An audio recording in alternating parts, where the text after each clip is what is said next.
న్యాయస్థానాలు ఇంకా బ్రతికే ఉన్నాయని చెప్పాలి. ఎందుకనంటే న్యాయస్థానాలు బ్రతికున్నాయని చెప్పడానికి కూడా కొన్నిసార్లు ఎవరైనా ఒకవేళ దాని మీద కేసు వేస్తే ఆ కేసు ఆటోమేటిక్గా ఆ కేసును పరిశీలించిన న్యాయవాదులు ఎవరైతే ఉన్నారో దాని మీద దృష్టి పెట్టి ఇందులో ఎంత సత్యం ఉంది ఎంత అసత్యం ఉందని గమనించిన తర్వాత వాళ్ళు ఒక నిబంధనకు వస్తారు. పూర్వాపరాలు పరిశీలించిన తర్వాత న్యాయాలు చూసిన తర్వాతనే ఇది కరెక్టా కాదా, మీరు వేసిన ఏదైతే పిటిషన్ ఉందో ఇందులో ఎంతవరకు సత్యం ఉంది అన్న విధానాన్ని గ్రహిస్తారు. ఆ కోణంలో మరి కామన్ పీపుల్ వేసిన ఏదైతే దస్పల్లా హిల్స్ రోడ్లు ఈరోజు మరి విస్తరణకు ఏర్పాటు చేశారో ఈ యొక్క రాష్ట్ర ప్రభుత్వం, దానికి వ్యతిరేకంగా ప్రైవేట్ వ్యక్తులు ఎవరైతే వేశారో ఆ రిట్ని కొట్టేస్తూ మరి ఏదైతే ప్రైవేట్ వ్యక్తులు ఆ రోడ్డుని ఎస్టాబ్లిష్ చేయొద్దని చెప్పి దాన్ని నిలిపి చేయమని ఒక ఆర్డర్ కాపీని మరి కోర్టుకి ఇచ్చినప్పుడు ఆ కోర్టు దాన్ని పరిగణలోకి తీసుకుని దాన్ని పరిశీలించి ఈరోజు దాన్ని నిలుపుదల చేయడానికి ఒక ఆర్డర్ కాపీని జారీ చేయడం మరి అందరికీ శుభసూచకమని చెప్పాలి. ఈ కోణంలో దీనిపై మాట్లాడడానికి మనతో పాటు మరి లెజెండ్ ఎవరైతే ఉన్నారో మరి మూర్తి యాదవ్ గారు మరి మనతో పాటు ఉన్నారు. ఆయనతో మాట్లాడే ప్రయత్నం చేద్దాం. మూర్తి యాదవ్ గారు, న్యాయస్థానాలు ఇంకా బ్రతికే ఉన్నాయి, న్యాయస్థానాలు ఇంకా మరి ఉన్నతమైన స్థానానికి వెళ్తున్నాయి, నిజమే న్యాయం అనేది ఉన్నదని అన్నానికి ఈరోజు దస్పల్లా హిల్స్ భూముల రోడ్ల విషయంలో మనం చెప్పచ్చు. దీన్ని ఎలా చూడవచ్చు?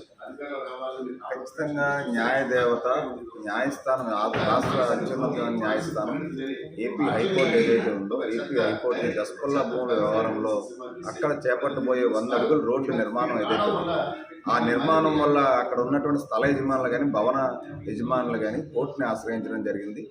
ఖచ్చితంగా అక్కడ 100 అడుగుల రోడ్డు అవసరం లేదు. ఆ 100 అడుగుల రోడ్డు కోసం తయారు చేసినటువంటి రోడ్ డెవలప్మెంట్ ప్లాన్ ఏదైతే ఉందో ఆ రోడ్ డెవలప్మెంట్ ప్లాన్ లోపభూయిష్టంగా ఉందని చెప్పి కోర్టుని ఆశ్రయించడం జరిగింది ప్రైవేట్ వ్యక్తులు. అంతేకాకుండా ఆ యొక్క రోడ్ డెవలప్మెంట్ ప్లాన్ మీద అభ్యంతరాలు పూర్తిగా తెలియజేయకుండానే, అభ్యంతరాలు పరిష్కరించకుండానే హుటాహుటిన GVMC commissioner mayor Golagani Hari Venkata Kumar గారు కౌన్సిల్ సమావేశంలో ఆ రోడ్డు నిర్మాణం కోసం, రోడ్డు నిర్మాణ పన్ను కోసం 4,64,00,000 రూపాయలు పెట్టి టెండర్లు కాల్ఫర్ చేసి ఆమోదించడం. ఆ యొక్క రోడ్డు నిర్మాణ పన్ను కోసం ఇది కేవలం వైసీపీ నేతల కుటుంబ సభ్యుల కోసం అక్కడ బహుళ అంతస్తు నిర్మాణాల కోసం చేపడుతున్నటువంటి రోడ్డు 100 అడుగుల రోడ్డు. ఆ యొక్క నిధులు ఏవైతే ఉన్నాయో ప్రభుత్వ నిధులు, అంటే ప్రజానిధులు, ప్రజా సొమ్మది, వాటిని ఆ టెండర్ని రోడ్డు కోసం వేసినటువంటి ఆ టెండర్ నోటిఫికేషన్ని అలాగే రోడ్ డెవలప్మెంట్ ప్లాన్ని రెండింటి మీద హైకోర్టు స్టే విధించడం, మళ్ళీ తదుపరి ఉత్తర్వులు ఇచ్చేంత వరకు కూడా స్టే విధిస్తూ హైకోర్టు ఇచ్చినటువంటి తీర్పు ఇవాళ ఇది ప్రజా విజయం.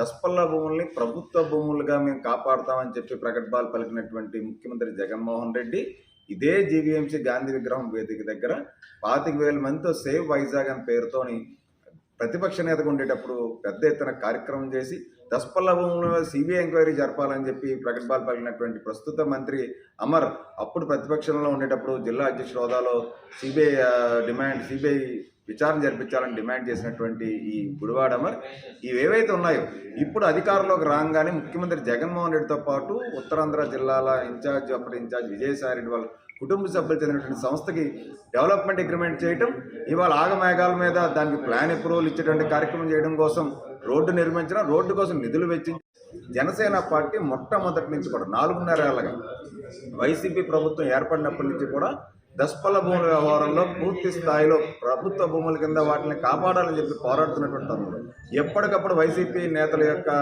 డాక్యుమెంట్స్ ఏవైతే ఉన్నాయో వాళ్ళు డాక్యుమెంట్స్ని ఎప్పటికప్పుడు మేము ప్రదర్శించడం, ప్రజలకు చెప్పడం, మీడియా మిత్రులు చెప్పడం చేస్తున్నటువంటి తరుణంలో నాకు ఈ యొక్క వాస్తవాలని బయట పెడతానని చెప్పి నాకు లీగల్ నోటీస్ ఇవ్వడం జరిగింది విజయసాయి రెడ్డి గారు. శుభసూచకం. మరి ఇదే విజయసాయి రెడ్డి గారు వాళ్ళ పార్టీకి చెందినటువంటి ఎంపీ ఎంవివి దస్పల్లా భూముల్ని విజయసాయి రెడ్డి కుటుంబ సభ్యులు కొట్టేశారని చెప్పి సాక్షాత్తు ప్రెస్ మీట్ పెడితే మరి అప్పుడు లీగల్ నోటీస్ ఎందుకు ఇవ్వలేదు?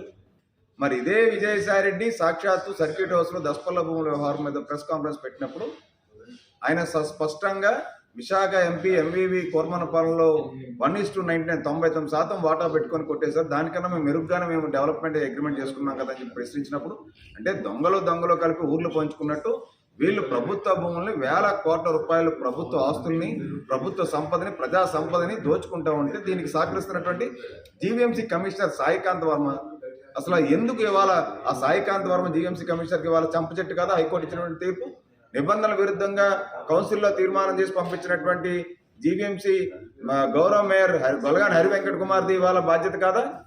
ఖచ్చితంగా GVMC commissioner Saikanth Varma suspend చేయాలని చెప్పి జనసేన పార్టీ డిమాండ్ చేస్తూ ఉంది.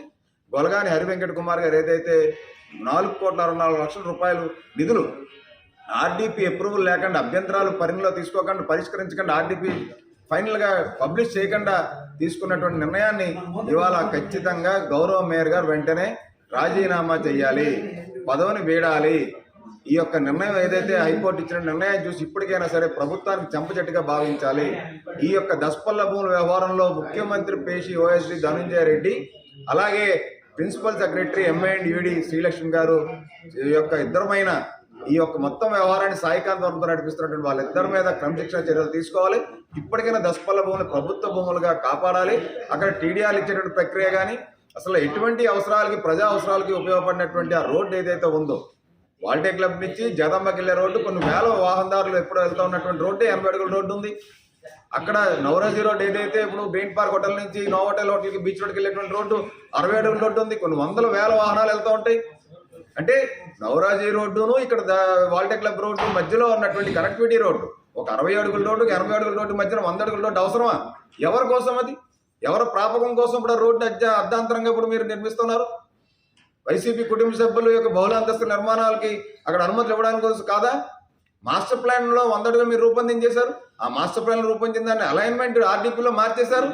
అంటే మొత్తం మాస్టర్ ప్లాను, ఆర్డీపీ, మీరు ఆ నిధులు ఇవాళ దానికి విడుదల చేయడం అంతా కూడా లోపభూయిష్టంగా ఉందని చెప్పి జనసేన పార్టీ మొట్టమొదటి నుంచి కూడా వెలుగులో తీసుకొచ్చింది. ఇది ప్రజా విజయం. దస్పల్ల భూములు 3,000 కోట్ల రూపాయల దస్పల్ల భూముల్ని 2,000 కోట్ల రూపాయల దస్పల్ల భూముల నిర్మాణాల పేరుతో, రోడ్డు వైండింగ్ పేరుతో టీడీఆర్ కొట్టేసే ప్రక్రియని ఇవాళ నిలుపుదల చేయడం అన్నది ఇది ప్రజా విజయం. ఖచ్చితంగా న్యాయస్థానం ఉంది, న్యాయం ఉంది అని చెప్పి అనడానికి ఈ యొక్క తీర్పు నిదర్శనం.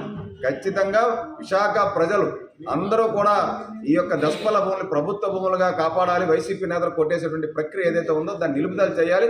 ఇప్పటికైనా ప్రభుత్వానికి కనువిప్పు కలిగి ఎన్నికలు సమీపిస్తున్న తరుణంలో ఎన్నికల ముందు ఎటువంటి కీలకమైన నిర్ణయాలు తీసుకోకూడదని చెప్పి బృహత్తమైనటువంటి వాళ్ళ యొక్క బుద్ధిని మలుచుకొని ఖచ్చితంగా దస్పల్ల భూముల వ్యవహారంలో ఎటువంటి చర్యలు చేపట్టకుండా తదుపరి వెంటనే ఆ యొక్క నిర్ణయం ఏదైతే ఉన్నాయో వెనక్కి తీసుకోవాలి. దస్పల్ల భూములు ప్రభుత్వ భూములుగా కాపాడాలని చెప్పి జనసేన పార్టీ డిమాండ్ చేస్తాం. రైట్ అండి. అంటే ఏదైతే ప్రజలకు అనుకూలంగా రహదారులన్న ఎవరైతే వాహనాన్ని నడిపే వాహనదారులు ఉన్నారో వాళ్ళకు అనుకూలంగా, మరి అధికారులకు వ్యతిరేకంగా ఇచ్చిన ఈ యొక్క తీర్పు మరి అధికారులకి ఈ యొక్క ప్రజాప్రతినిధికి చెప్పబెట్టంటారు? ఎస్, ఖచ్చితంగా ఇవాళ జీవీఎంసీ కమిషనర్ ఆగమేఘాల మీద ఏకపక్షంగా దస్పల్ల వ్యక్తుల దగ్గర, ప్రైవేట్ వ్యక్తుల ద్వారా ముడుపులు తీసుకొని ఇవాళ అక్కడ చేసినటువంటి ప్రక్రియ ఏదైతే ఉందో అది ఈ కోర్టు తీర్పు వాళ్ళకి చెంపచెట్టుగానే భావించాలి. జీవీఎంసీ కమిషనర్కి, జీవీఎంసీ మేయర్కి, ఇవాళ ఓఎస్డి ధనంజయ రెడ్డి గారికి, అలాగే శ్రీలక్ష్మి ప్రిన్సిపల్ సెక్రటరీ ఆమెకి ఇది చెంపచెట్టుగా భావించాలి. అంటే వీళ్ళు చేసింది మొత్తం అంతా కూడా ఉద్దేశపూర్వకంగా, దురుద్దేశంతో తీసుకున్నటువంటి నిర్ణయాలు ఏవైతే ఉన్నాయో ఆ ప్రజాధనాన్ని, ప్రభుత్వ ఆస్తుల్ని, ప్రభుత్వ సంపత్తుని నిర్మించి వాళ్ళు వ్యాపారం చేద్దాం ఉన్నటువంటి వైసీపీ నాయక కుటుంబ సభ్యుల యొక్క ఇది ఏదైతే ఉందో దానికి చెంపచెట్టుగా భావించాలి. ఖచ్చితంగా వీటిని కాపాడే తీరేంత వరకు కూడా జనసేన పార్టీ నిత్యం పోరాడతాం. పరిస్థితి అయితే ఇది సతీష్. ఎందుకనంటే ఏమైనప్పటికీ కూడా కోర్టులు మాత్రం తన పని తను చేసుకుంటూ పోతే ఎవరైతే జడ్జిమెంట్ ఇచ్చే జడ్జీలు ఉన్నారో వాళ్ళని ఎఫిషియెంట్ చేయాల్సిన బాధ్యత మరి కంపల్సరీ ప్రతి ఒక్కరికి ఉంది. ఎందుకంటే అధికారులు ఎవరికి నచ్చినట్టు వారు వెళ్ళిపోదామంటే అది ఎక్కడ కూడా జరగనివ్వదు అనడానికి ఇవేవైతే దస్పల్ల భూములు ఉన్నాయో ఆ దస్పల్ల భూముల కోసం మరి ఎవరైతే ఎంపీలు ఎమ్మెల్యేలు ఉన్నారో వాళ్ళకి అనుకూలంగా ఉండడానికి వాళ్ళు చేసే కన్స్ట్రక్షన్కి వేసే రోడ్ల కోసం వారి విస్తరణ ఏర్పాట్లు ఏవైతే చేస్తారో అవన్నీ నిలుపుదల చేసే ప్రక్రియలో మరి కోర్టులు తీసుకున్న నిర్ణయం ఏదైతే ఉందో మరి ఏదేమైనప్పటికీ జడ్జిమెంట్ ఇచ్చిన జడ్జి గారికి మనం ఒకసారి ఎఫిషియెంట్ చేయాలి. ఆ యొక్క ఏదైతే న్యాయవాద సంస్థకు కూడా మరొకసారి సిటీవీ తరపున మరి ఎఫిషియెంట్ చేయాల్సిన బాధ్యత కూడా ఉందని మరి అలాగే మరి దానికి తోడు ఏదైతే మరి ఇప్పటికైనా ఎటువంటి చర్యలు మానుకోవాలని, ప్రజలకు అనుకూలంగా ఉండే రహదారులు మరి పక్కన పెట్టి అవి అవసరం లేనప్పటికీ కూడా విస్తరణ చేసే ఆలోచనలు మానుకోవాలని మరి తెలియజేస్తారు. వీడియో జర్నలిస్ట్ సతీష్తో సిటీవీ న్యూస్ వైజాగ్ వేణుగోపాల్.